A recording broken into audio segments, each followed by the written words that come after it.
Good afternoon, everybody. Welcome to another severe weather update. So the severe weather event coming this Wednesday and Thursday is looking more and more likely as the days go by. And taking a look at today's run of the GFS model, we can see a low pressure develop across the Texas Panhandle by Wednesday evening, potentially triggering a line of showers and thunderstorms from south central Kansas through north central Texas by Wednesday evening. And as we head into the overnight Wednesday into Thursday morning, that line of showers and thunderstorms is going to be pushing east across the Arklatex area. And as we head towards Thursday morning, the showers and thunderstorms are going to be pushing across the deep south and Tennessee Valley, possibly producing some tornadoes at this point. And especially as we head into the afternoon, Thursday, late afternoon, we could be seeing supercells develop from northern Mississippi through northwestern Alabama, much of central Tennessee, and unfortunately, possibly even into southern Kentucky, as our low pressure really strengthens at this point. And then as we head into Thursday night, Friday morning, the storms are going to move southeast. And then by Friday mid-morning, the storms are going to mostly move offshore as the low pressure moves east. But we're going to be taking a look at how our dew points, our instability, and wind shear are looking as of today's update. So taking a look at how the dew points could be panning out, we could be seeing by Wednesday evening, dew points in the lower 60s pushing up through north central Texas, dew points in the upper 50s pushing into southern Oklahoma.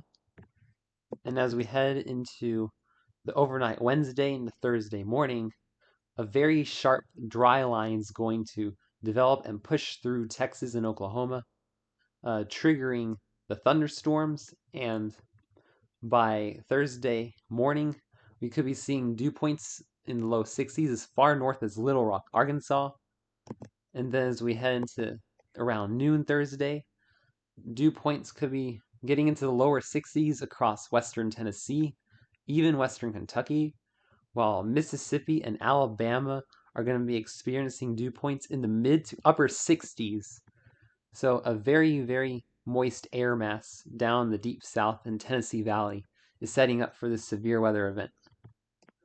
And then Thursday night, as the cold front merges with the dry line and pushes across the south, the dew points will push to the east across Georgia, South Carolina, southeast Tennessee.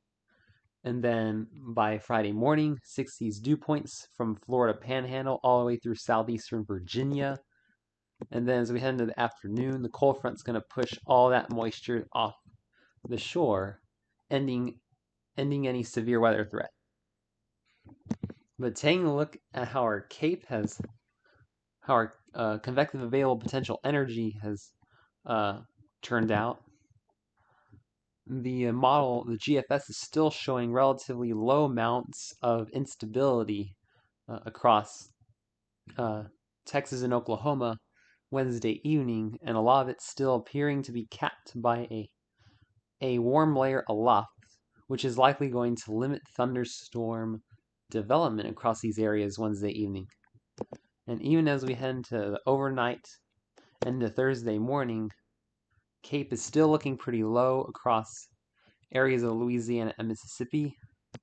But as we head into Thursday afternoon, we could see some of the CAPE values go up across areas of Mississippi and Louisiana, potentially seeing several hundred joules per kilogram in these areas, maybe even 1,000 plus in the southeast Louisiana. And afternoon Thursday, CAPE could be several hundred joules per kilogram across Alabama, Mississippi. But notice the lack of CAPE across Tennessee and Kentucky. We're probably not going to be seeing a lot of severe weather there, fortunately, unless that CAPE can trend upward in these areas, which is still possible. And then Friday, looking like we're not going to see much CAPE at all across the southeast.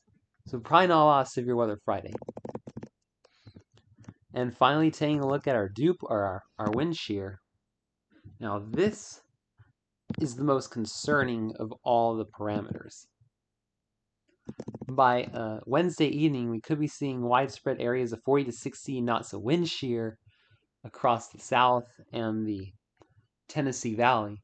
It only takes 35 knots of wind shear to develop a supercell, so this is going to be very significant. And watch as we head into the overnight Wednesday into Thursday morning. Watch as wind shear explodes across the South and the Tennessee Valley in these red areas. We could be seeing wind shear between 60 and 80 knots, surpassing 80 knots in western Tennessee by Thursday morning. And this could be leading up to a very dangerous setup for tornadoes across these areas Thursday morning, and especially as we head into the afternoon, the shear absolutely explodes across the South and the Tennessee Valley. Widespread values of 50 to areas of 90 knots possible, creating all kinds of supercells, possibly even tornadoes. So let's hope that the Cape ends up being lower, because the wind shear is just looking absolutely crazy with this event. Now, luckily for us, we are now close enough to the event where we can look at some other computer models to see if there's any agreement.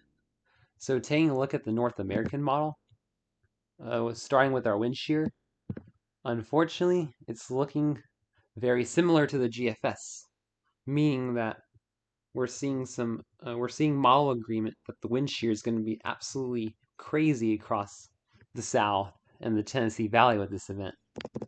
And the North American model even pushes this wind shear max further south than the GFS.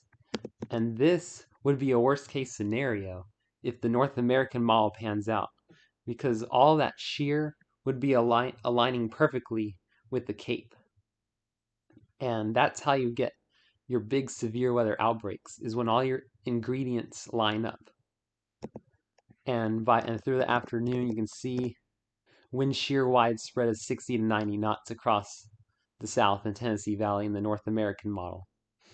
And now taking a look at instability, Cape in this, it's not looking any better. It's not looking any better in the Cape department, because the North American model ramps up the Cape across southern Oklahoma and northwest Texas by Wednesday evening.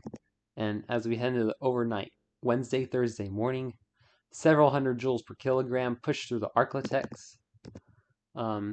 When around noon, we could be seeing Cape nearing 1,000 joules per kilogram across portions of Arkansas and Louisiana. And for significant thunderstorm development, all you need is 1,000 joules per kilogram. And especially as we head into Thursday afternoon, look out, because we could be seeing Cape of over 1,000 joules per kilogram across northwest Mississippi, eastern Arkansas, western Tennessee. And keep in mind that these high Cape values are lining up with the shear in this model. So if this model verifies, we could very well be seeing a tornado outbreak across portions of the South and Tennessee Valley Thursday afternoon. And before I close the video out, let me show you what the dew points look like in this model. And once again, this model is even shoving the dew points further north, mid-60s, well into Arkansas and Tennessee by Thursday afternoon.